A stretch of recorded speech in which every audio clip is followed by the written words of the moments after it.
ಆದಷ್ಟು ಬೇಗ ಈ ಸರ್ಕಾರ ತೊಲಗಬೇಕು ಅಂತೇಳಿ. ಆದರೆ ಈ ಚುನಾವಣೆ ಆದಮೇಲೆ ಅದಕ್ಕೆ ಕಾಂಗ್ರೆಸ್ನ ಶಾಸಕರುಗಳೇ ಅದಕ್ಕೆ ಚಾಲನೆ ಕೊಡ್ತಾರೆ. ಈಗಾಗಲೇ ಅವರೆಲ್ಲ ಗುಂಪಾಗಿ ರೆಡಿಯಾಗಿದ್ದಾರೆ.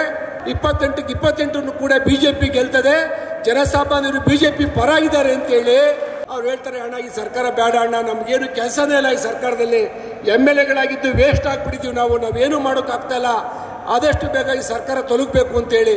ಆದರೆ ಈ ಚುನಾವಣೆ ಆದಮೇಲೆ ಅದಕ್ಕೆ ಕಾಂಗ್ರೆಸ್ನ ಶಾಸಕರುಗಳೇ ಅದಕ್ಕೆ ಚಾಲನೆ ಕೊಡ್ತಾರೆ. ಈಗಾಗಲೇ ಅವರೆಲ್ಲ ಗುಂಪಾಗಿ ರೆಡಿಯಾಗಿದ್ದಾರೆ.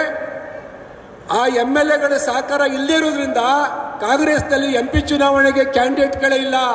ಎಲ್ಲ ಕಡೆ MP ಚುನಾವಣೆಗೆ ಯಾಕೆ ಕಾಂಗ್ರೆಸ್ನಲ್ಲಿ ಕ್ಯಾಂಡಿಡೇಟ್ ಇಲ್ಲ ಅಂದರೆ ಅವರಲ್ಲಿ ತೀರ್ಮಾನ ಆಗಿದ್ದಾರೆ. MP ಚುನಾವಣೆ 28ಕ್ಕೆ 28 ಕೂಡ ಬಿಜೆಪಿ ಗೆಲ್ತದೆ, ಜನಸಾಮಾನ್ಯರು ಬಿಜೆಪಿ ಪರ ಇದ್ದಾರೆ ಅಂತೇಳಿ ಕಾಂಗ್ರೆಸ್ನ ಇರ್ತಕ್ಕಂಥ ಶಾಸಕರುಗಳೇ ಇವತ್ತು ಯಾರು ಮುಂದೆ ಬರ್ತಾ ಇಲ್ಲ. ಹಾಗಾಗಿ ಈ ಚುನಾವಣೆ ಆದಮೇಲೆ ಈ ಸರ್ಕಾರ ಇರುವುದಿಲ್ಲ. ಮುಂದಿನ ದಿನಗಳಲ್ಲಿ ಭಾರತೀಯ ಜನತಾ ಪಾರ್ಟಿ ಸರ್ಕಾರ ರಾಜ್ಯ ಮತ್ತು ಕೇಂದ್ರದಲ್ಲಿ ಇರ್ತದೆ ಅಂತ ಹೇಳ್ತಾ, ಮಂಜುನಾಥ್ರವರಿಗೆ ನಿಮ್ಮೆಲ್ಲರ ಆಶೀರ್ವಾದ ಇರಲಿ ಅಂತೇಳಿ ನಾನು ಕೂಡ ಶುಭವನ್ನು ಹಾರೈಸಿ, ಬಂಧುಗಳೇ, ವರ್ಷಗಳ ಕಾಲ ವಿರೋಧವಾಗಿ ಕೆಲಸ ಮಾಡಿದಂಥ ಪಕ್ಷದ ಮುಖಂಡರುಗಳು ಒಂದೇ ವೇದಿಕೆಯಲ್ಲಿ ಸೇರ್ತಾ ಇದ್ದಾರೆ.